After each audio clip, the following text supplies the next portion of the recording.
My name is Raven, professional wrestling superstar, former world heavyweight champion, and I want you to choose your four. This is the innovator of violence, Tommy Dreamer, and I want you to choose your four. Hello, Pro Wrestling Rushmore. This is Lanny Poffo, formerly the genius of WWE. Hello, this is the hardcore legend Mick Foley. Yes, it is, and I want you to choose your four. It's Pro Wrestling Rushmore. It's Pro Wrestling's Rushmore. This is Pro Wrestling Rushmore. Quote the Raven, nevermore.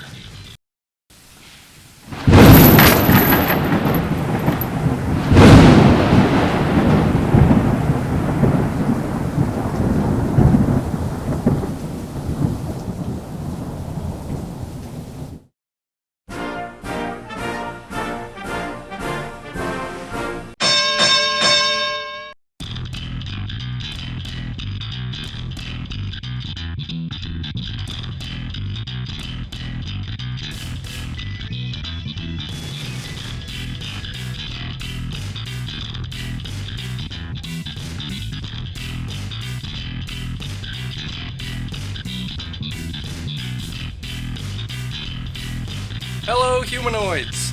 This is Ian from Squared Circle History, and I want you to choose your four. It's Pro Wrestling Rushmore. Welcome to the only podcast that chooses a topic and allows you, the listeners, to decide who ends up on our ultimate Mount Rushmore at the end of the episode. And this episode's topic is the Mount Rushmore of steel cage matches. Joining me for this episode is the often imitated but never duplicated Brian. What's up, Ian? What's up, guys? Also joining me are, well, first off, Pat R. the Superstar, who's always, or just about always here. He's in the studio here. Also, my literal brothers, my literal bros. Blood Bros. Shep from Shepland is here, and Hunter Scott is here as well. Hi. So that is the voice of Hunter Scott, and he's going to be going to be giving us some insight onto his wrestling knowledge. Yeah, wrestling. So Brian, are you wearing a wrestling shirt this week? Surprisingly, I am. I know. What do you got on? I got the Villain Club Monty Skrull shirt on. Villain. Well, that's nice. That's nice. I know he's got canceled. But yes, whatever. he has been canceled, but he's still trying to make an effort with his cats and stuff. It's cats. Yeah, I saw him on Instagram with his cat, and I don't know, trying to save face, I guess, by having an animal in the shot with him. Likes to pet the pussy. That was the problem in the first place. The shirt that I'm wearing is my WrestleBuds exclusive ECW Matter of Respect shirt. Sandman and Tommy Dreamer. Cool shirt. Covered in blood. Yeah. I like it. Kendo sticks covered in blood, too. Yeah, look at that, huh? What about that time Pat met Tommy Dreamer? Oh, at the PAL. At the PAL, yeah, and he had the kendo stick with him and all that. He did, and it's funny because Pat really wants to meet somebody when he goes up to him and shakes their hand and all this, because he wanted to meet Del Wilkes a lot. Yeah. And he had the opportunity a bunch of times, and unfortunately, Pat, 3 times I think it was, and you guys were making eye contact while and he just couldn't do it. I mean, he should have bought an autograph, and now it's too late. But under the mask, was it really Del Wilkes, or was it Sal Sincere? I know, because he's still out there with that gimmick. Right. He's still doing shows as the Patriot. I just saw a picture again on Instagram the other day of him, and he was holding the mask. I hope it's him. Yeah. I hope it's him, and I hope we go to another show where Pat just sees him and keeps walking again. That's what he does. It's crazy because Pat, you can't spell Patriot without Pat. I went to a tent sale with Pat. Let me tell you something about Pat. I went to a Red Sox tent sale with Patrick one time. Yeah. And there was a John Lackey t-shirt. And I was like, I really, that's a cool looking t-shirt. Red, white, and blue. It's really cool. It was $2. $2? He was like, I don't like his face. I'm not going to do it. It's $2! I'm not going to do it. It's $2, Pat! Because he didn't like his face. I respect that. I do. Because you know what? I could have bought the shirt for $2, but I really didn't either, because he convinced me that John Lackey looks like a fart sniffer. A fart sniffer? He does. He's just alright. Looks like he just follows people and sniffs their farts. I don't like his face either. Fantastic. I'm wearing a Steve Brule shirt. Yeah. It's not a wrestling shirt, but it's all right. It says Bringo on it. Bringo, Dr. Steve Brule. Yes. One of John C. Reilly's best characters there. The best. All right. And, of course, the lovely and talented Sarah is not here because she's applying her lovely talents somewhere else. Well, with her regular job. She's cheating on us? I guess in this case she is. She acts like she doesn't get paid for this. Jesus. I know, huh? Unbelievable, Sarah. Well, with all that said, let's begin construction on the Mount Rushmore of steel cage matches. Our first list, as always, is from Pat R. the Superstar. He's got Bret the Hitman Hart versus the King of Hearts, Owen Hart, from SummerSlam 94. Magnum TA versus Tully Blanchard from Starrcade 85. Kurt Angle versus Chris Benoit from Raw, June 2001. And The Ultimate Warrior versus Ravishing Rick Rude from SummerSlam 1990. Brian, we all know that you love the Hart family. So can we all agree that Bret Hart versus Owen Hart is the greatest steel cage match of all time? No. No! Not of all time. Not of all time, okay. I mean, yes, it's a good match. Great match. It's not that I don't like the Hart family per se. I don't like one man from the Hart family. Oh, so you're cool with Bruce. I'm cool with Bruce. I'm cool with Wayne. I'm cool with. Was there a Wayne? Was there a Wayne? There was a Wayne, yeah. All right. Smith. Smith's the best. Bobby Heenan from Survivor Series. Smith. What a stupid name. No, it's Bruce. Oh, it's Bruce? Yes. Oh, okay. You Sorry, like Bruce. Smith. Because Bruce was wrestling, right? Smith wasn't wrestling in that match. I didn't know if it was like they panned like to the family in the crowd. Well, they did. Oh no, well they did, but that wasn't when he said it was a stupid So name. he said Bruce was a stupid name. I liked when he called Helen, the bear on Stu's jacket. The Bruins jacket, yeah. Look, he's got a picture of Helen on his back. That was probably Bobby Heenan's best commentary performance. That was really good. And it was his last pay-per-view with the company. Oh, I didn't realize that. Yeah, after that he went to WCW. Damn, man. But Bret and Owen, SummerSlam 94, you had this huge feud that has been going on, brother versus brother. Owen saying he's living in Bret's shadow, then he beats him at WrestleMania 10, then he wins the King of the Ring. But now Bret's the world champion and Owen wants his shot. So here they are, battling it out. Great match. Like Unbelievable match. Superplex off the top of the cage. How about that ending there where they're both climbing down the side? Owen gets his legs stuck in the bars. Yeah, well, that's what he gets for kicking Bret's leg out of his leg. I know. He got his own leg stuck, But that's a good list. And there's matches on there that I'm like, wow, damn, I didn't put that on my list, and I really should have. Yeah. Maybe I'll change my list at the end. What about Magnum and Tully from Starrcade? That's what I'm saying. That's exactly the match I'm referring to. Me and my brothers, or my brothers and I, we were watching that earlier today, and such an intense match. You believe this. You believe the whole feud. You believe them when they're throwing the right hands at one another. Well, yeah, because the feud went on for so long, didn't it? It did. How long did that feud last? Probably not as long as you think. Like, really? When it really was just Magnum and Tully, it's probably only a couple months. Really? But prior to that, like, Magnum just, like, battling with, the Horsemen. But that's what I'm saying. Yeah. So, like, was that the blow-off? That was a blow-off match, wasn't Pretty it? much, yeah. All right, but see, I consider that still feuding with that guy when you're feuding with a faction. Okay. Because it's kind of like, even though Tully wasn't, quote, the boss. Yeah. You know what I mean? We all know Flair was. Come on. Tully's not the boss. I'm the boss. We don't look for any reason to do this now. I'll leave. Anyway. I can take over. So, Tully was like, he wasn't the boss, but that was the culmination of the feud. Sure. Was to get Tully. And he was just so, like, sleazy the way, Yeah. The way he was, it was easy to hate. Yes. Hunter, what were your thoughts on that match? I mean, even, like, not talking about the storyline, it's one of my favorite matches of all time. I agree that it's believable, it's intensely physical, so, maybe not violent by today's wrestling standards, but, I mean... Well, think about it, there was a lot of blood in that There was match. a lot of blood. Didn't someone get stabbed in the eye? Stabbed, with the... almost. With the... The ice pick. Was it ice pick? No, Oh, it was a piece of the wooden chair. Oh, that's what it was. That's it. It's kind of... It's pretty violent, Hunter. It's very violent. Even by today's standards. Say it! I Yes!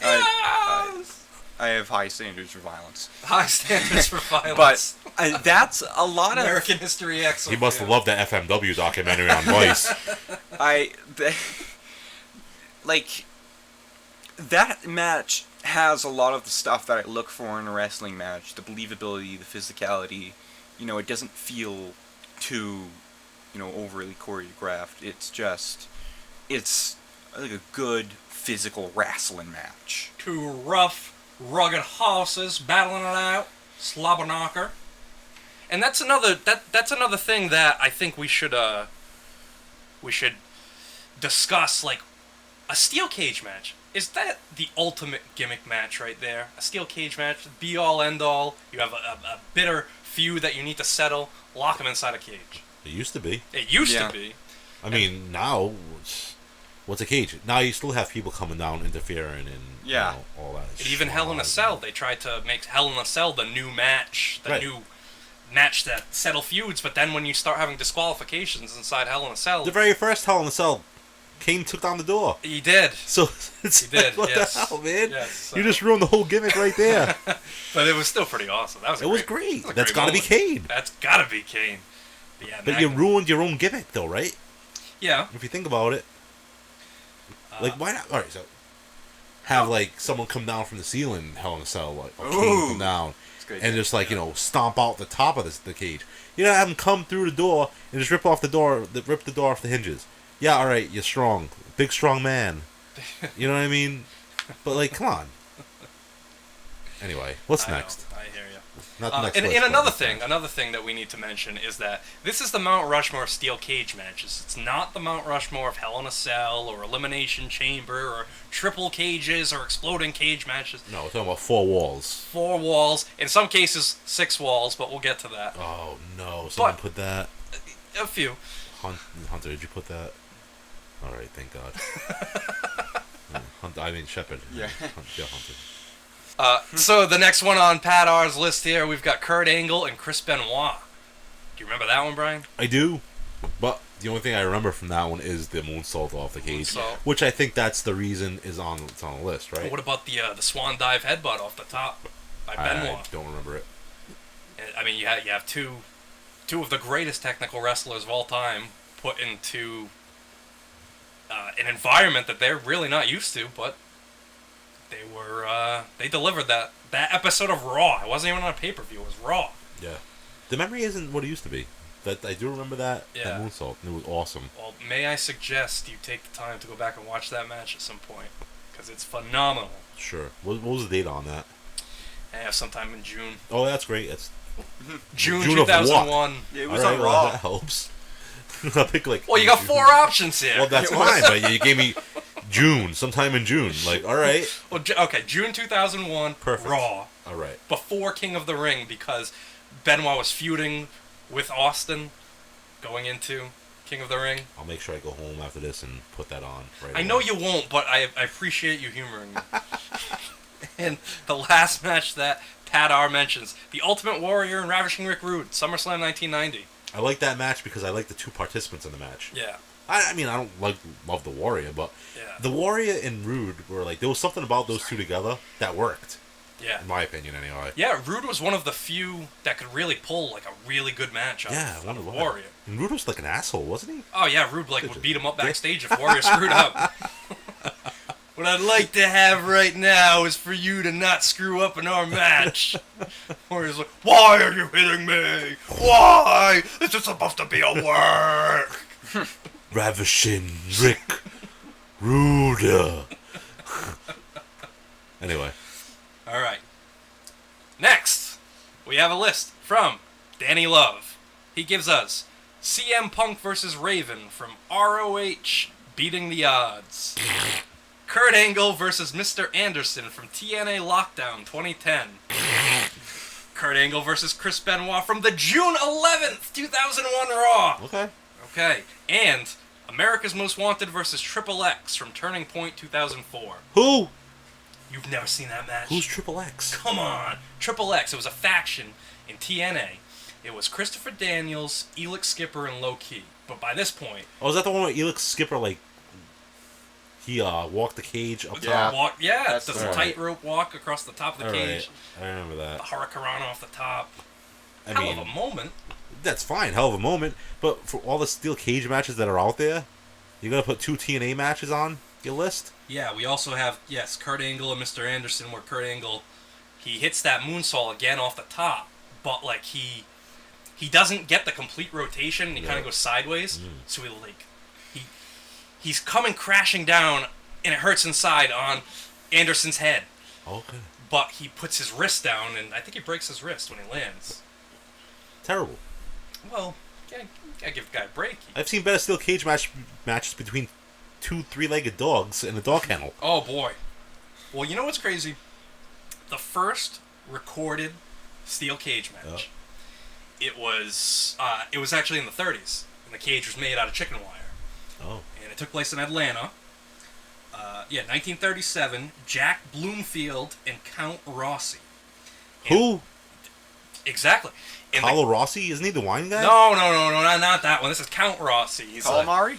No, not Calamari. Count Rossi. He's like a vampire. Whoa. Oh my god. No. But it was weird because the cage, it was just like a circle. Just a circle of chicken wire inside the ropes. So it really, So who won? Did, like, Janice Rossi win? To be honest, I don't know who won, but I did hear something about Janice Rossi. She's a whore. That's the rumor going around, yeah. I don't know what that is. No? Goodfellas. It's a great movie. Oh. Well, I do know that movie. Okay. And then after that, it was Memphis that really, they continued with the whole chicken wire theme in the 60s, but they worked their way up to, like, a better cage. And I'm sure Jim Cornette hated all of it. Hated all of the gimmick. The steel cage matches. No, because at the time, like, nobody... A precedence hadn't really been set, like... Did Smokey Mountain have, like, any cage matches? I believe they did, yeah. Really? And they had ladder matches, too. God damn! Yeah. Alright. One of them was pretty funny because the belt kept falling. Of course it did. For the ladder match. Can you imagine Corny freaking out? Flipping out. Yeah. Goddamn belt, you're hanging up there. I asked for professionals to hang this up there, and it's falling in a ring of fire. Can we talk about that Ring of Honor match, though? Because that is... If it was, like... If Mount Rushmore had 5 guys on it, I probably would have put that match. Because that's... I mean... It's definitely one of my favorite cage matches of all time. CM Punk and Raven? Yeah, that's the Clockwork Orange House of Fun death match. So basically, it's weapons hanging from the cage, and you can pull weapons down. That's a fantastic match. The problem with that match that I had was that some of the weapons that they used were just shouldn't have been in the match. Like, they were so flimsy that you laughed when somebody hit the other person with it, because it's like, really? And at one point, like, one of them...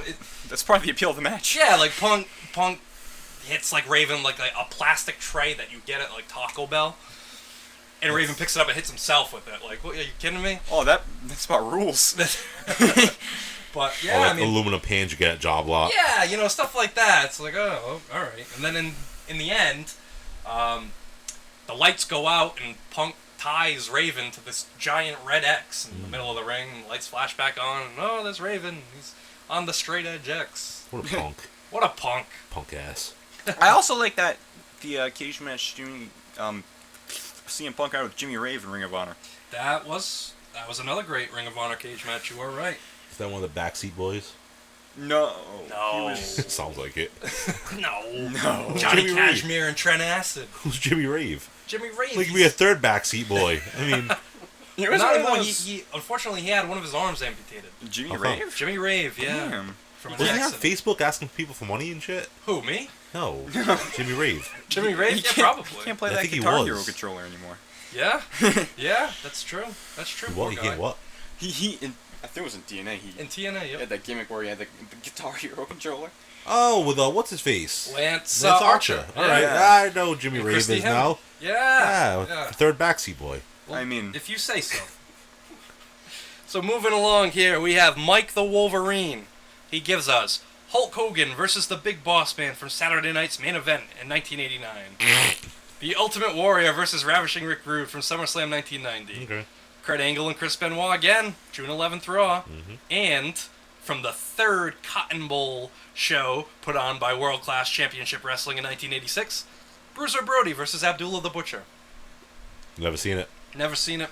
I haven't. Yeah, we saw it earlier today. We did. We watched it earlier today, and... How many cage matches? Did you guys watch the whole list? No. No, we didn't watch the whole list. Watch highlights.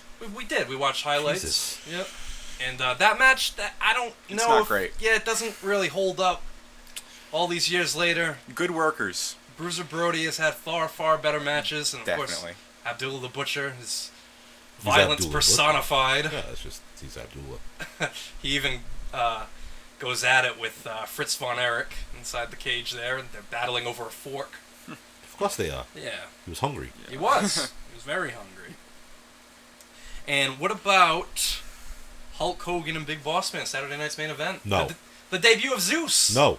No? The debut of Zeus. Ooh. Yeah, he stand on the steps with Big his arms deal. crossed.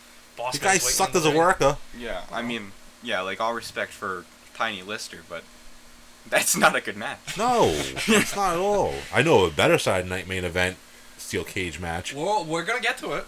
Someone's got it on the list. Oh, a few people have it on their list. Yeah. Good. Yeah. Does it make it? Does it make the list? No spoilers, Brian. But I don't know. I thought that Hogan Boss Man match was pretty good. And the story about that one is they did it twice in one day. They did that match as a matinee in Madison Square Garden. And then they did it again for the Saturday Night's Main Event taping. However, at the Saturday Night's Main Event taping, Hogan superplexes Big Boss Man off the top of the cage. Okay. Off the top of the cage. Well, you know, yeah, the top of the cage. Top turnbuckle or the top of the cage? The top of the cage. Oh wow, I don't remember that. Top turnbuckle would be the top of the ring. Right. But top of the cage. Okay. Hogan. Wow. All right. Big old superplex. Big deal. At least it's not like the Hogan Vader Bash of the Beach cage match. True. That is not on this list. Well, yeah, I figured that. Next we have a list from Extreme Dragon. Another vote for Bret Hart versus Owen Hart from SummerSlam 94. Another vote for Magnum TA versus Tully Blanchard from Starrcade 85. Another vote for Kurt Angle and Chris Benoit from Raw. And Ric Flair versus Kerry Von Erich, Christmas night. World Class Championship Wrestling. Michael Hayes as the referee. Yeah. Wow. Turns on Kerry Von Erich. That's a good list. Yep. That's pretty much Pat's list except for the last one, but Yep. that's a damn good That list. was the night the Freebirds turned heel. Yeah. Yeah, it's a great moment. It's a great moment. I don't know, man. I mean, I just feel like there's a lot better cage matches out there. I can't wait to hear your list. You're gonna hate it. Everybody's gonna probably hate it. All right, next we have a list from my boy Benny. Let's see here. All right, so we've got another vote for Bret Hart versus Owen Hart. Another vote for Magnum and Tully. We have Harley Race versus Ric Flair from Starrcade 83. And we have Bruno Sammartino versus Larry Zbyszko from Shea Stadium, 1980. Jesus Christ. It's a good match. Bruno Zbyszko's a great match. Yeah? You like Great rest holds? feud. What? You like rest holds? No, these guys were going at it. Oh, yeah. And what was great about it was this was Bruno. This was the big moment for Bruno. You know, his protege had turned on him, and it made him. This guy, he made me look like a fool. He made me look like a fool in front of my family, in front of my fans, in front of my hometown people. He makes me look like an idiot. So what am I gonna do with this piece of crap? I'm gonna fight him in the cage. Was that in Pittsburgh? Pittsburgh. No, I thought Shea Stadium was in New York. Oh yeah, no, it wasn't in Pittsburgh. Bruno was from Pittsburgh. Right. So what did he turn on him in I thought it was Pittsburgh? from Austria. What? No, he's Italian, isn't he? Oh boy. Well, that would Bruno explain Sammartino's Sammartino. Italian. I thought he survived He did. You're right. But the famous 1930s thing. right. The Holocaust? But when he I wasn't came, gonna say it. when he came to the States, he was settled in Pittsburgh. Oh well, why would he do that? Why would? Well, he loved Pittsburgh. He loved it. Did he? Like, that was his number one place to... Loved Pittsburgh. Like, always talked about Pittsburgh. Loved Pittsburgh wrestlers. He trained Larry Zbyszko in Pittsburgh. Cool. Yeah, hey, well, to each his own, but Yeah, I don't think reverse chin locks are going to make my list. On that same Shea Stadium show, Hulk Hogan versus Andre the Giant. Yeah. 1980. That was when Andre had the long hair. Yep. Hogan was a heel. He had Freddie Blassie as his manager. Yep. And Hogan body slams Andre. Yeah, for the first time. Yep. Andre had his bluey tighties on. And then, the first Starrcade, Ric Flair defeats Harley Race. That was, I mean, shit, that was a good match just because of the feud. Yeah. I mean, just You know the what I mean? build-up to that was... Yeah, I don't think it was like, great. Well, maybe it was. Yeah, it was a good cage match. Flair for the gold. Flair for the gold! What do you think about Flair now after all this controversy with the Dark Side of the Ring episode? I think it's bullshit, man. It's fabricated, obviously. Like, that flight attendant, didn't she, like, get bagged for, shoplifting and stuff? Yeah, she's a jewel thief. She's obviously a habitual liar. Oh, maybe. She wanted fame. She did. I do agree. I think she did want fame, whether it happened or not. I don't know. But I don't know. You're doing a documentary on Vice. Calm down. Like, you're not going to get famous off of this. Yeah. You're going to slander somebody. You know what I mean? Why? Because Flair was always a playboy. Yeah. So what? You like the party. He I like did. the party. Yeah, I'm not going around grabbing flight attendants' asses. Well, As much as they'd want it. I'm not doing it. did you hear Ric Flair's response to the allegations? No, I didn't. I definitely saw on Twitter. Okay. Well, Ric Flair's response to the allegations, which I'm going to read you right now, Okay. is going to... It paints a beautiful picture for you. Every person I work with has said not to post a response. Woo! But I never wrote for past behavior before. I'm not going to start now. I want to clarify a few things. About 4 years ago, I gave ESPN full access to my life.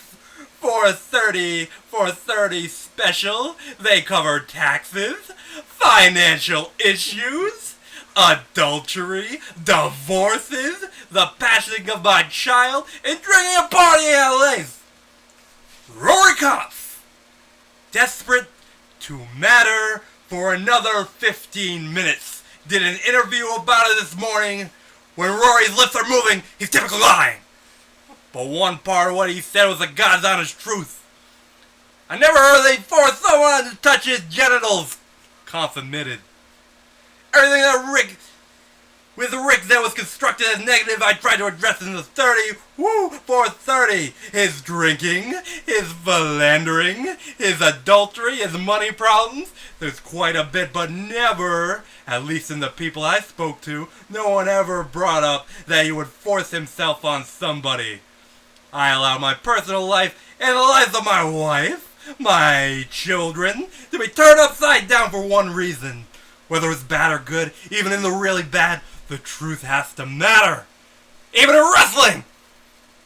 My issues have been well documented over 40-plus year career. The impact of drinking too much, which nearly killed me 5 years ago, has been told time and time and time again. Woo! The reason Rory, or anyone for that matter, never heard stories of me forcing myself on anyone is simple. It never happened! Woo! And here I thought you were illiterate. I don't know, man. That sounded pretty convincing to me. I don't know, though. I feel like maybe... I don't know. There were a lot of guys on those plane. There were. They were intoxicated. Yes. Multiple passed out.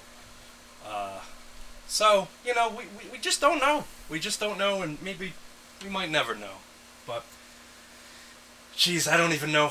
I don't know how to... I know how to... It's not fair to Flair. It's not fair to Flair, okay. At all. Perfectly said. Perfectly said. Listen. She's trying to use him as her meal ticket. Yeah. You're right. Just like Elizabeth was trying to use Flair. Yes. Yes. I'm not gonna even take a position on it, but the way I see it is, if a match is good, I don't care who's in it. Okay, fair enough. All right, moving right along here. Daryl in Georgia gives us another vote for Bret Hart versus Owen Hart. We have Stone Cold Steve Austin versus Mr. McMahon from the St. Valentine's Day Massacre. Who put that on the list? Daryl in Georgia. All right, Daryl. America's Most Wanted in Triple X again. And Randy Orton versus Ric Flair from Taboo Tuesday. What do we think, Brian? Ric Flair versus Randy Orton from Taboo Tuesday. Yes, it was bloody. It was very bloody. You had Randy Orton doing his legend killer gimmick, trying to put an end to the Nature Boy. I think it's a pretty good match. I mean, I'm sure it was. I don't know. I can't have an opinion on it because I don't remember it. Okay. Do you remember Stone Cold and Mr. McMahon?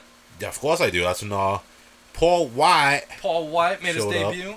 Up, through Austin through the cage to win the match, which was a cool moment. I will say that, but I mean the match wasn't good itself. No, I mean, but I think people are putting matches on their list because of the moment. Probably, yeah. And so am I. Oh, God. All right, well, let's get through another list so we can be one list closer to your list. We have Suplex Sam here. Another vote for Bret Hart and Owen Hart. Another vote for Kurt Angle and Chris Benoit. A vote for Triple H versus Ric Flair at Taboo Tuesday. And Hulk Hogan versus Mr. Wonderful Paul Orndorff. Yes. Saturday night's main event. Best cage match ever. Why? Tell me why. Because the tie, dude. It's a tie. It was so innovative. Yep. For the time. Man, I was a little kid and I'm just like, go Hogan. But like, if it was these days, I'd be like, go Orndorff. Yep. You know what I mean? It was awesome. I'd never seen anything like it. No, it was great. It was just, that cage match sticks out to me more than any other match. It really put that stipulation of having to climb over the top rope, like, front and center. Yeah, like, exactly. Okay, you know, these are the rules. You have to climb out. Both feet have to touch the floor. Right. That's what you got to do. Well, but what do you do if two people do it at the same time? And that's what really hooked me into wrestling. Like, I liked wrestling before. I liked Hogan Andre. I liked, Steamboat and Macho Man. You know what I mean? WrestleMania 3 was when I really started getting into wrestling. But Orndorff Hogan was what really, really hooked me. That Saturday night's main event. Like, whenever Saturday night main event came on, I had to stay up for it. After that, do you know what I'm saying? And it was classic. And do you remember the famous line when Hulk Hogan he's battling Mr. Wonderful at the top of the cage, and he's holding him by the hair, and Mr. Wonderful he's kicking his legs back and forth. Yes, I do. Jesse actually. Ventura says Hulk Hogan would not be the champion if Mr. Wonderful was bald. What? Oh. No, I know. How good of a worker was Orndorff, man? Orndorff was awesome. Fantastic. So good. And he Dare I say it? Oh my God, you said it. Oh, I'm sorry. Beat you to it. He said, "Dare I say it?" Oh. And I said, "He's wonderful." Right. Blood Brothers. Yeah. Yes. Never Well, know. yeah, literally.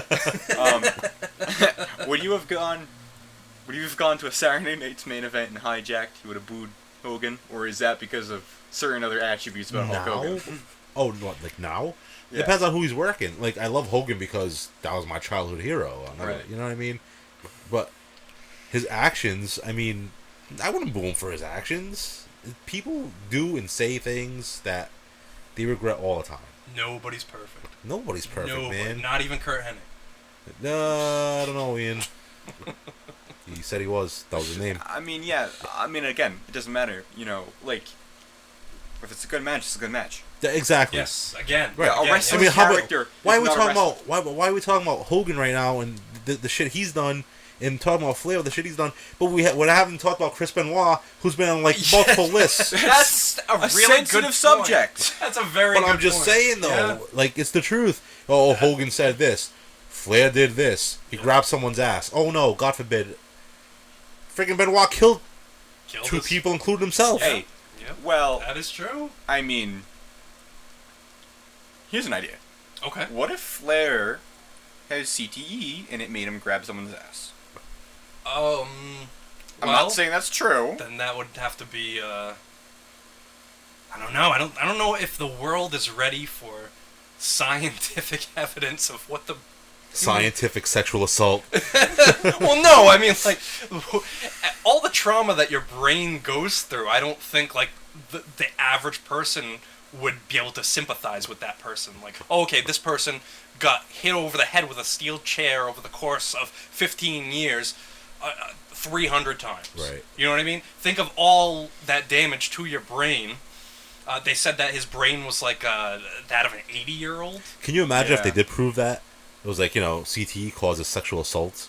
Sure. Like, I mean, I use that anything's against me and possible. just like, go into like stores and just be like, "Hey, come here." Oh no. No, you. Oh Hey, no. Hey, like, oh no, I got CTE. Sorry. That would then prove that it doesn't. Oh boy. Oh boy. This is an evil episode. Like, hey, come here, sweetheart. Hey, no, I got CTE. I got CT. It's all good. Don't take it personally.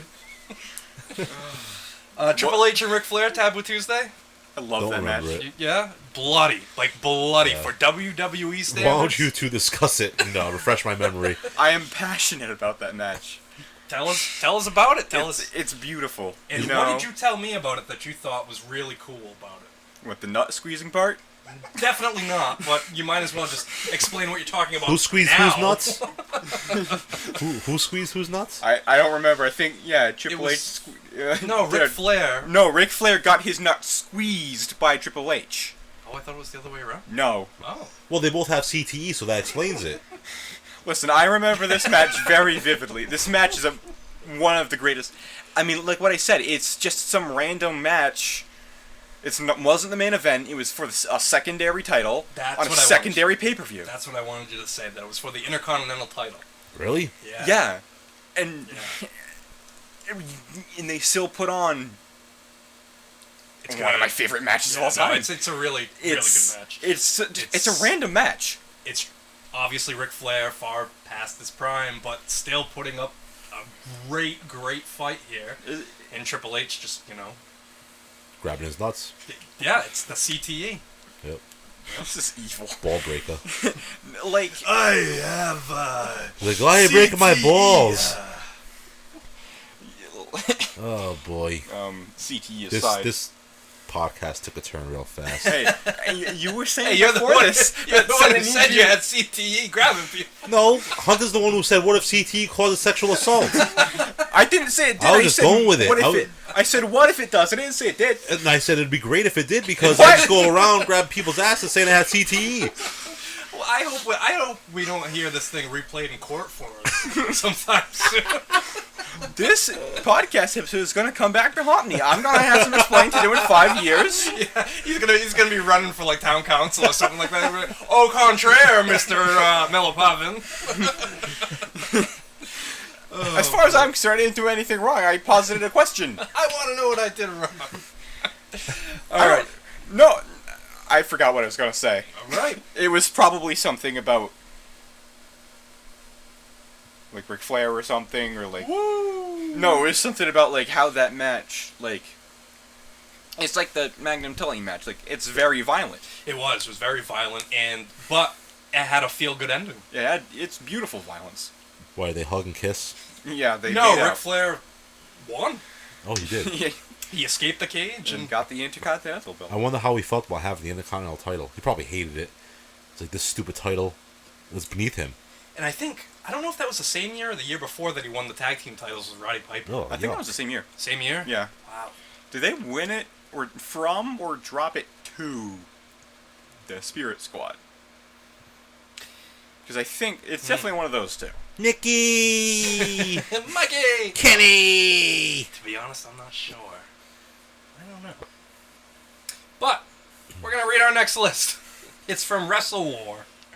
And, so another vote for Bret Hart and Owen Hart. He's going to make the list, isn't he? I think it's in every list. Another vote for Magnum and Tully. Another vote for Bruno and Zabisco. And No. another vote for Flair and Kerry Von Erich. And as I'm moving forward here, we have a list here from Paul Licious. Another vote for Bret and Owen. Another vote for Magnum Tully. Another vote for Harley Race and Ric Flair. And another vote for Angle and Benoit. So, right there. I don't know, Brian. I'm telling you, I think Bret and Owen is the greatest cage match of all time. Alright, yeah, so what? The guy's going to make another list. Makes another list. Good for him. Hope he's proud of himself. Maybe he can sleep better at night. Maybe he's not going to be so bitter anymore. Yeah, I bet Bret Hart listens to every episode of this show. I bet he does. I hope I bet he does. Because you know why? He listens to every episode because so you have something to bitch to his wife about before he goes to bed. He'll be like, oh, that kid in Massachusetts over there doesn't really like me much. You were Brian said about me. Brian Moon is... He he likes Smith a lot, and I don't understand why. Smith never did anything for the business. How can anybody like Bruce? And stupid name Bruce. And, he doesn't mind my dad. My dad used to stretch me out in a dungeon. No, I'm not even gonna tell you what he did to Lance Storm.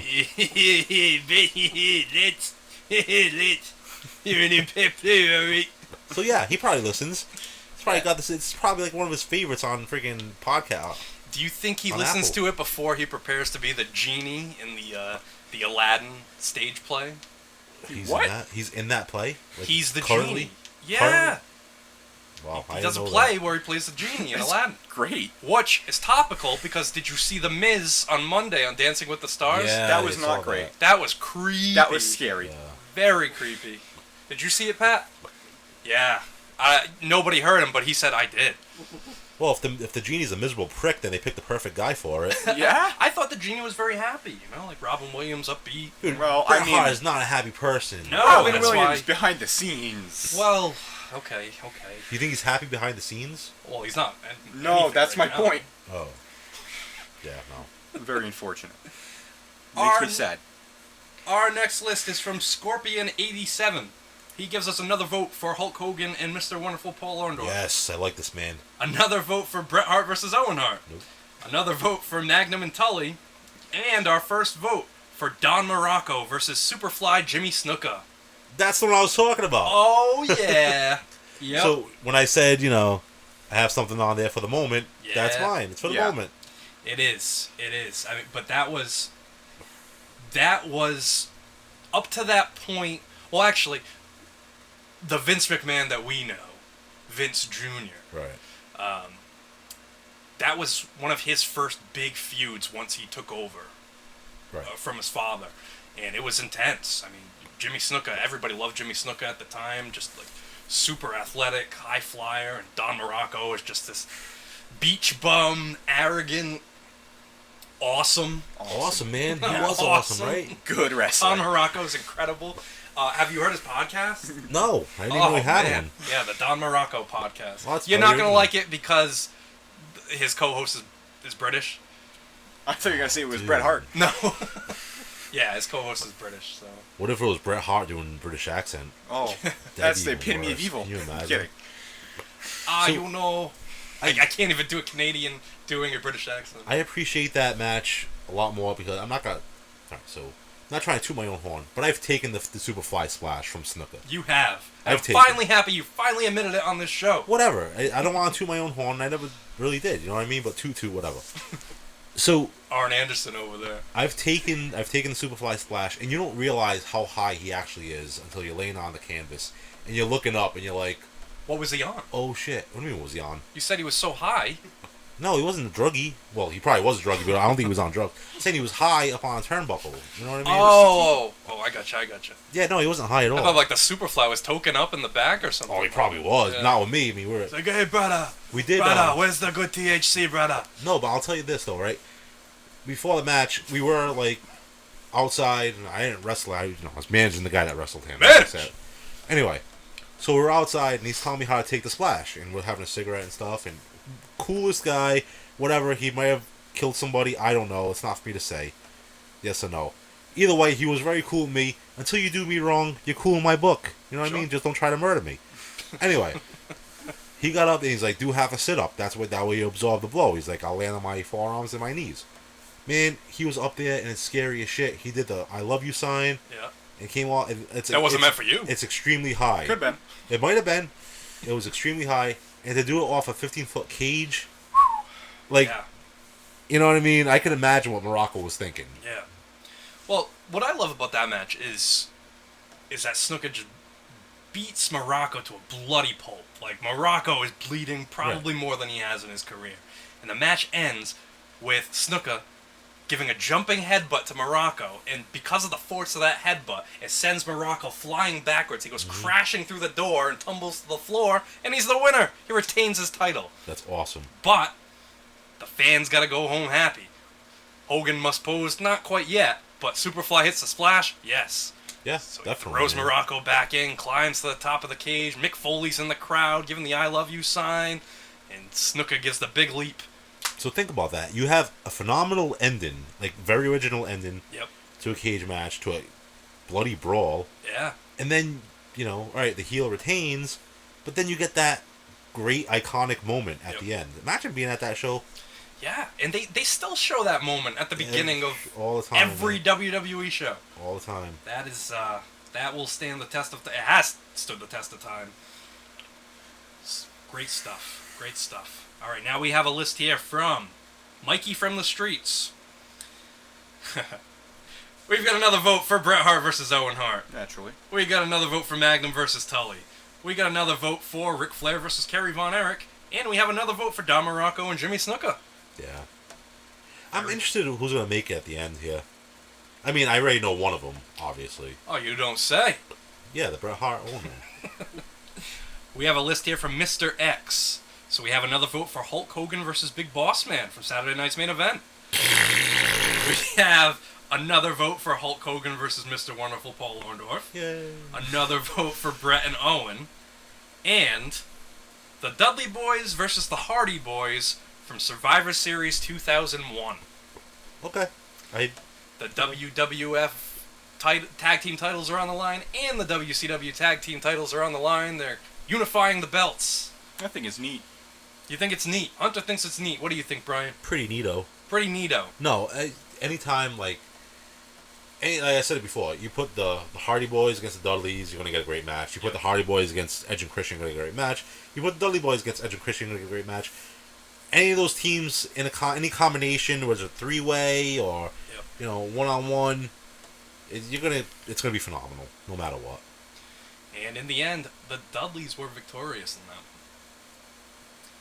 We have a list here from Jordan in Tennessee. Another vote for Magnum and Tully. Another vote for Bret and Owen. Another vote for Warrior and Rick Rude. And a vote for Hunter Hearst Helmsley versus Mankind, SummerSlam 97. Ooh. That's a good list. Yeah, that is a pretty good list. All encompassing. No, so it was Hunter and Mankind. Mankind, yeah. It wasn't Cactus Jack. No. That's a pretty good match. That was before. This is before the Cactus Jack Right, match. before he did the whole coming out and Madison Square Garden thing and all that stuff, right? Yes, and in this one, JR did the interviews with Mankind leading up to this one. Yep.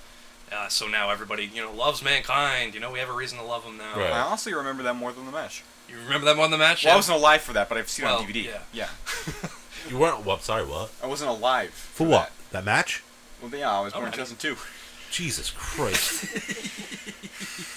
But yeah, in that match, Mankind... Get out.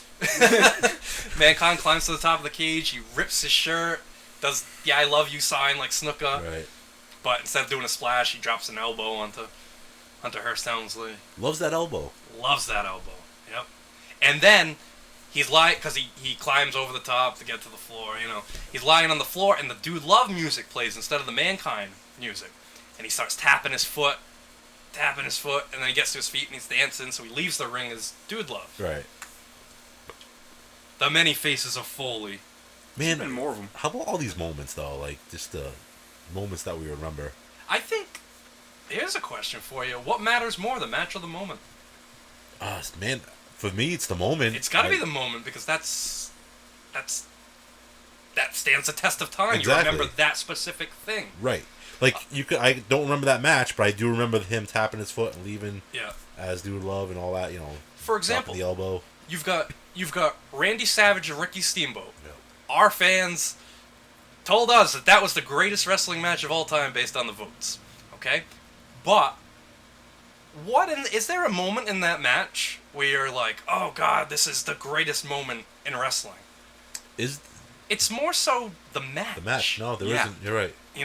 Whereas you look at the Undertaker versus Mankind Hell in a Cell, and you're like, oh my god, look at all the moments in this. Exactly, and that actually made it on people's lists. Right.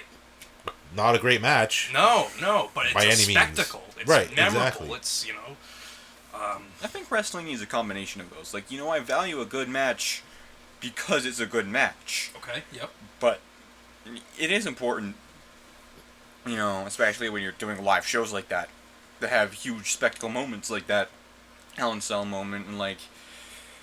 It definitely is. You're right, because even when it's not a match, you still have those moments. Like, you have the CM Punk pipe bomb. Oh, or you have CM Punk debuting at AEW. Yes. I have never heard as big of a pop as he got in AEW when he debuted. Sure. Me either. And they knew he was there. Amazing. Yep. Like, that's the thing. They knew they were getting him, but they still went nuts for him. Like, that was amazing. Yeah, definitely, that's probably the best thing to happen to wrestling, at least Right. what, the last 10 years, maybe? Yeah. Maybe longer than that. Right. Just that moment, that was incredible. Alright, so we have a list here. Bobby on the beat. Another vote for Bret and Owen. Another vote for Angle and Benoit. Another vote for Hogan and Orndorff. And another vote for Warrior and Rick Rude. I like that list, man. That's a very good one from Bobby, I like who that usually... list a lot. Well, in our first year of the show, Bobby had guessed more correct lists than anybody else, so we'll see. We'll see how he makes out this year. We have a list here from Mid-Atlantic Customs. Another vote for Bret and Owen. Another vote for Magnum and Tully. Another vote for Don Morocco and Jimmy Snuka. And a vote here for Greg the Hammer Valentine versus Tito Santana. Holy shit, Greg the Hammer Valentine versus anybody should not make the list. Greg the Hammer Valentine was the most boring... No, I'm sorry. Ronnie Garvin was the most boring wrestler ever. Greg Valentine is second to Ronnie Garvin. So Ronnie Garvin versus Ric Flair when Garvin wins the belt inside the cage. That's not on your list. Come on, man. No. I gotta tell you though, listening to Greg Valentine's interviews on YouTube, I got a lot more respect for the guy. Like honestly, he's been around. He's seen it all. Well, he's been around. Yeah, I mean, I don't know. I don't know. My tune has kind of changed on him a little bit. Why? Because you realize that he's going out there and he's being slow and methodical and setting that slow pace because that's what he's supposed to do. He is boring as shit. Yeah, like, it's not like boxing where it's like... Look at that. Like, Manny Pacquiao may not be fun for everyone to watch, but he wins sometimes. Sure, like, same thing with, George St. Pierre in UFC. He's boring as hell. Okay, but look at his Khabib. record. No. Yeah, but that's real. Wrestling is fake. Yeah. Boxers are trying to... Ryan, I have to cut that out. No, boxers are trying to beat you by knocking you out. People in the UFC are trying to beat you by choking you out, whether it's a gi, whether it's by forearm, Don't call me that. whether it's kicking people in the nuts on purpose. They're trying to win a match for real. Now, whether they go slow like Khabib, he is so boring. But he'll go out there and win. I respect that. All right, I don't like the man because of his style. You know just what don't I like the hat. mean? What hat? The hat? Oh, we talking about it's Khabib? it's furry hat. Yeah. Whatever. But like, I just think his style's boring. Okay, But I gotta respect him for using it to win. You gotta win at any cost. that's very true. Here's the thing: wrestling is predetermined. All right, you know who's gonna win. You don't have to go slow. You don't have to be a sloth. All right, you know what I mean. You can go in there and just move around a little bit. You can hit the ropes. You can drop a knee every once in a while. I do enjoy realistic wrestling, though. That's one of the things I do look for. Like, Sure, you want that the suspension of disbelief there. suspenseful, not overly choreographed wrestling. But I also don't want to, I may not feel so strongly against Greg the Hammer Valentine, but I mean, yeah, I wouldn't want to see a match that's, slow and calculated versus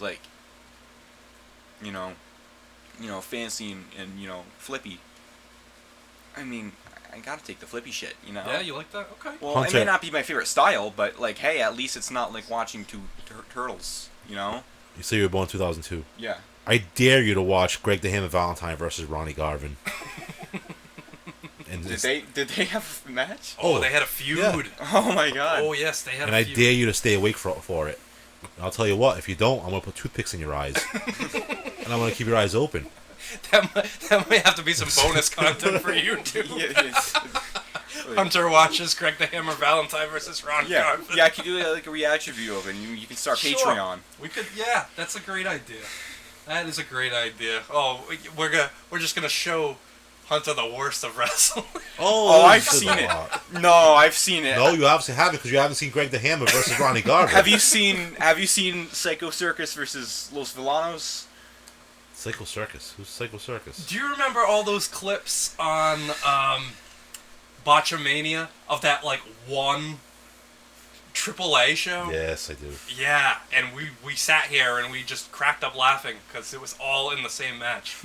Oh my god, I did not laugh at that match. That match is depressing. Because you have 6 workers who in their prime were amazing. Yeah. And they were just old and humbling around. It's sad. You're And right. what was that match that... Yeah, remember, what was the Survivor lady's name? Jenna Maraska? Oh, And she fought Charmel? That's true in TNA. Yes, that's bad notoriously awful. All right, so Hunter's Or like seen the seen main some event bad of stuff. Heroes of Wrestling. Yeah, Yokozuna and Jake the Yokozuna Snake. and Jake the Snake. But you haven't seen Greg the Hammer versus Ronnie Garvin. I mean, how worse can it be than... Oh, To be continued. To be continued. I am being challenged. that's right. I am up for the challenge. So this new TikTok challenge. Watch the Ronnie Garvin Greg the Hammer. Watch the Garvin Without Valentine sleeping. challenge. Maybe you'll love it. Maybe you'll wake up tomorrow and decide you want to get a blonde flat top. I don't know. I'm just... Maybe. Can you imagine that? He watches that. Ron Garvin's like his hero all of a sudden. Like, wow, I really love Ron Garvin. I do like 80s NWA. Well, it's the best. That's wrestling. That's when wrestling That is is wrestling. I'm gonna show up to your house next week with a blonde flat top and shin guard on. In a French-Canadian accent all of a sudden.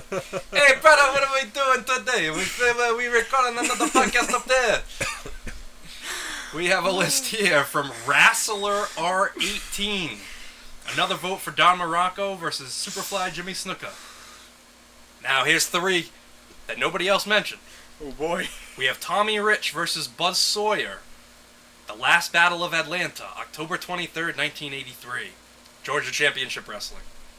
We have the East-West Connection, Jesse Ventura and Adrian Adonis, against the High Flyers. That was an AWA. September 24th, 1981. Then we have the Bruiser and the Crusher versus the Blackjacks. September 21st, 1972. So we have some old school matches here. Here's the thing. I can't comment on things I don't really know about. Sure. So I'm not going to bash it or anything like that. But with that being said, I'm sure there's a lot of better cage matches than those. I'm trying to bash it without bashing it. Well, probably No, I'm just sentimental saying, for an old school fan. Well, yeah, exactly. So I like the list because it's different. It's probably means something to them, but then there probably are great matches. I wouldn't know because I'd never seen them. And the one thing about the Tommy Rich and Buzz Sawyer matches, that was the first Now, I know this is kind of going against our rules for this list here, but we'll just go along with it here. This was the first match to have a cage with a roof on it. Oh, really? Yeah, and that was the match that inspired the Hell in a Cell. War Games, Hell in a Cell. War Games too, yeah. So yeah. it inspired War Games before Hell in a Cell. You are right. I stand corrected. Actually, I sit corrected right now. So we can't really comment on the AWA matches, but yeah. So when we say best cage matches ever, best cage matches that guy's ever seen. Sure. It could have been at one of your local indie events down the street. It could have. Yep. That you just love the match. Whatever. It's their own personal list. I can't really, like I said, I can't bash it too much because never seen it. Maybe we all have some reaction videos to record here. What is it? What do you mean? That's the exclusive. Well, if Hunter's never seen Greg Valentine and Ron Garvin, maybe we need to educate ourselves here on the Bruiser and the Crusher versus the Blackjacks from 1972 AWA. Let me know how you make out. I'll take your word for it. Next list here from Dennis Brozinski. AJ Styles versus Abyss from Lockdown 2005. America's Most Wanted versus Triple X, Turning Point 2004.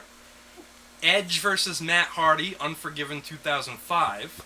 And Bob Backlund versus Jimmy Snuka from June 1982. Boring.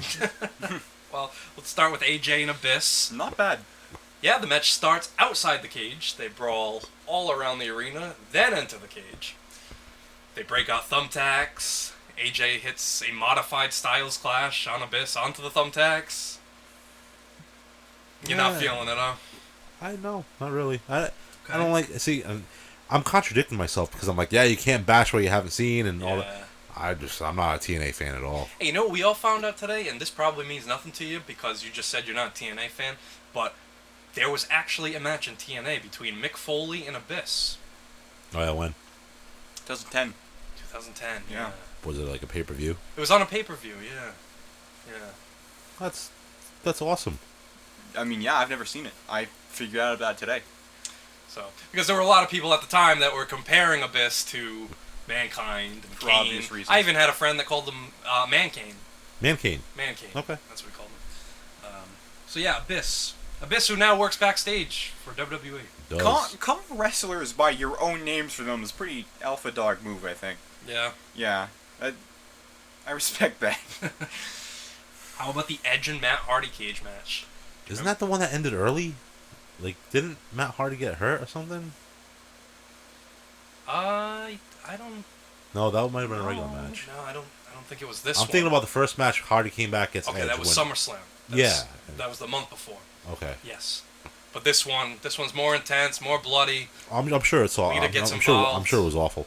Yeah, it was awful. Okay. I've watched it, but Yeah. here's the thing. All right, so I've watched it. Nothing really stuck out to me to remember it. Yep. You know what I mean? I just kind of put it away. You know what I Okay. mean? Out of my head. I'm sure you have fond memories of Bob Backlund and Jimmy Snuka. Oh, the phenomenal match. Are you Yeah? kidding me? Yeah. What's your favorite part? Who won?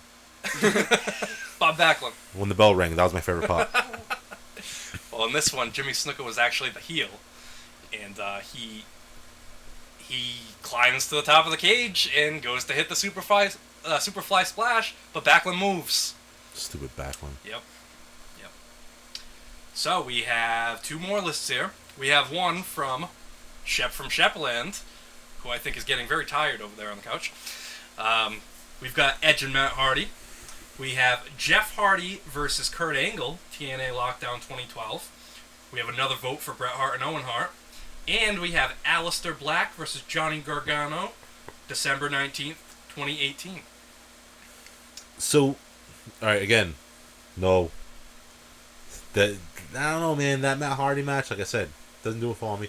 You guys are on the tail end of that Aleister Black match when I got here. Looked good enough.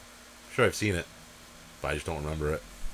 Yeah, Gargano had just turned heel. Are you sure? I wasn't before, but I am now. You're positive? I'm positive now. Who was the heel? Whose side was he on? Who? Gargano was Tommaso Well, he certainly turn wasn't heel? on Black's side. No, but did Tommaso turn heel too? He was already heel, I I think thought. Tommaso was Because they already double teamed Aleister Black, right? They did, yeah. So they were both heel, but because they had that giant feud, they hadn't, really Oh, crossed that bridge yet with these I guys as gotcha. heels now. right. And then they got back together, reconciled their differences, Right on. I guess. But yeah, that Jeff Hardy, Kurt Angle, TNA Lockdown cage match, Jeff Hardy wins. Yay! Was he Jeff Hardy or was he Willow? He was not Willow. He was definitely Jeff Hardy. Was he on drugs? Probably. Oh, yeah. They were course. probably both on They drugs. probably were. They probably were. Our last submission is from Hunter Scott over here. Yeah, it's me. Hunter, you wanna tell us who you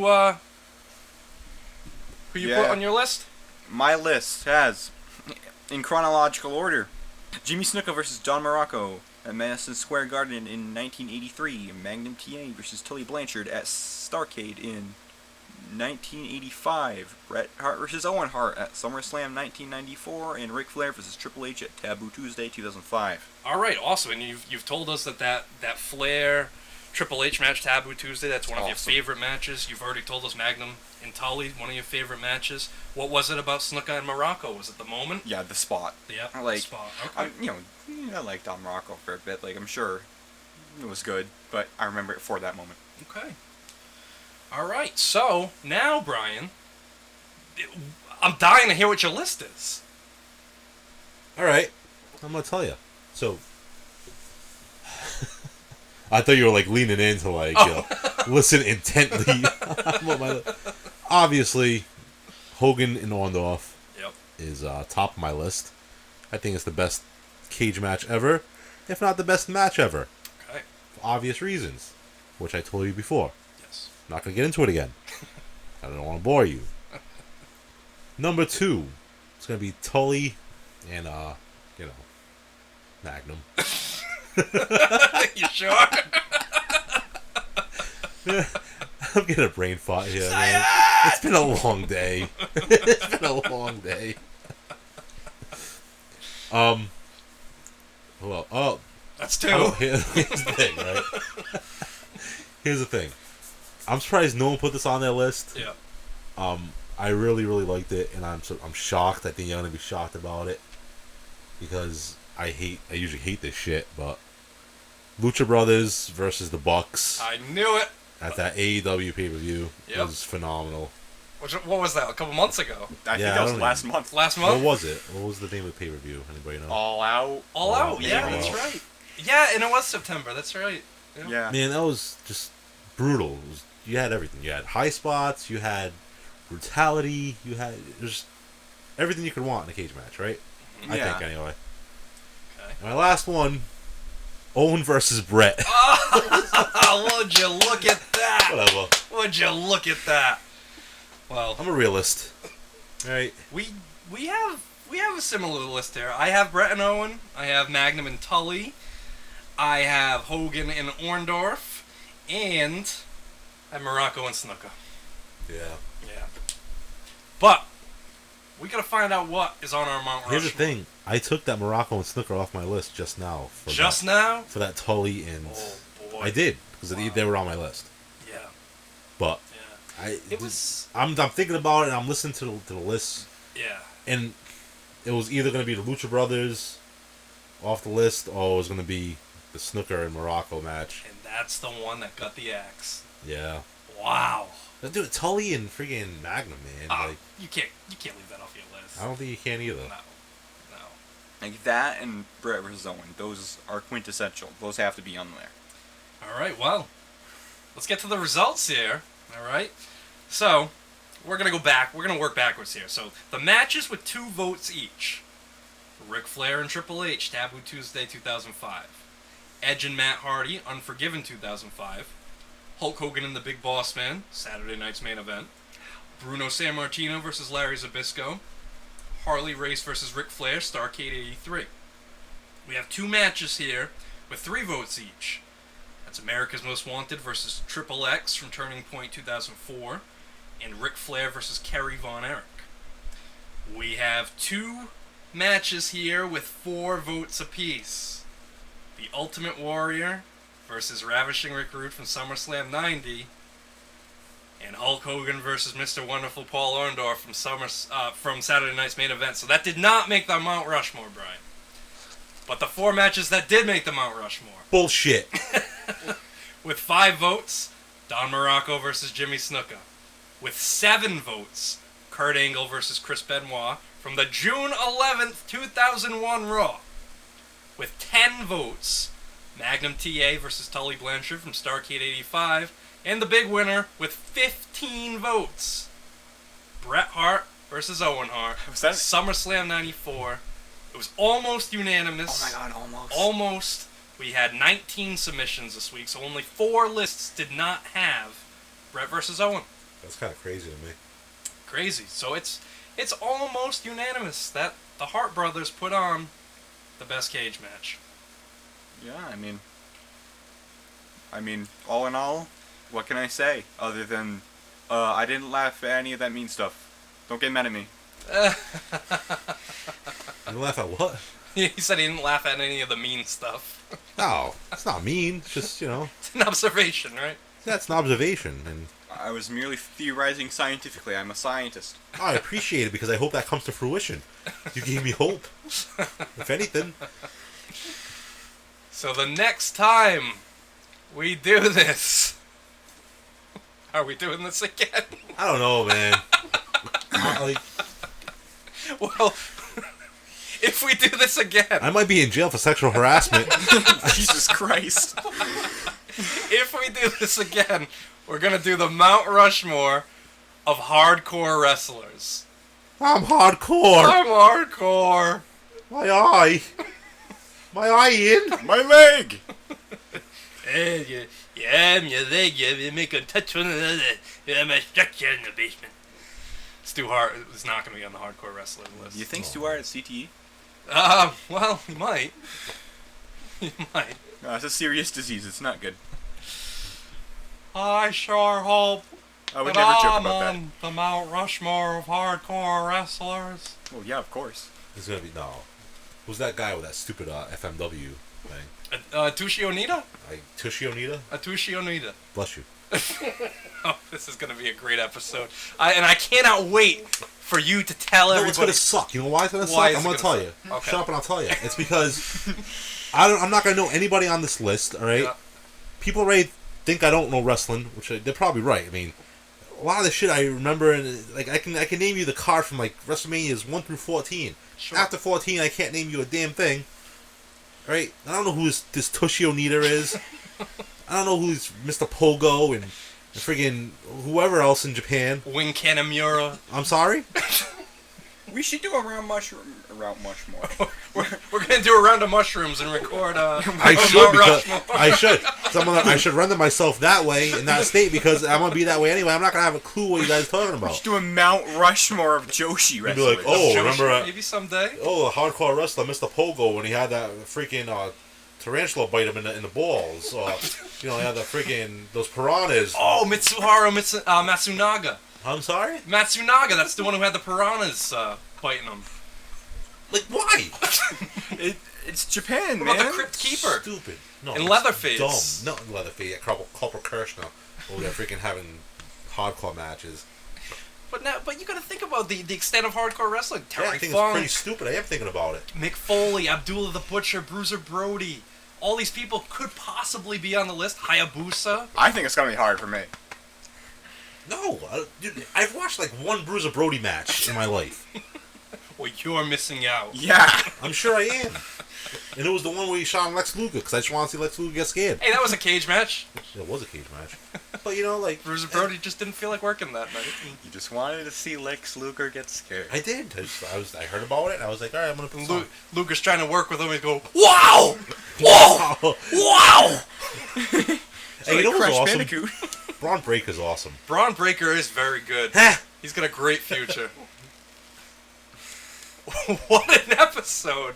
Wow! So, Let us never talk about Ric Flair again. so, for Hunter, Hi. I mean, bye. and for Brian, He's hardcore. I can't wait till this next episode if we Yeah. ever do it. Christopher Nowinski. We're not going to do it.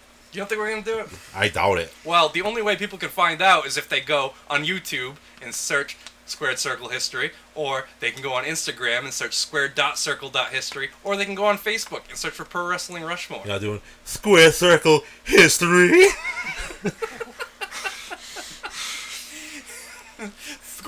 Squared.circle.history on Instagram! Pro last chance? Wrestling Rushmore on Facebook! And on YouTube!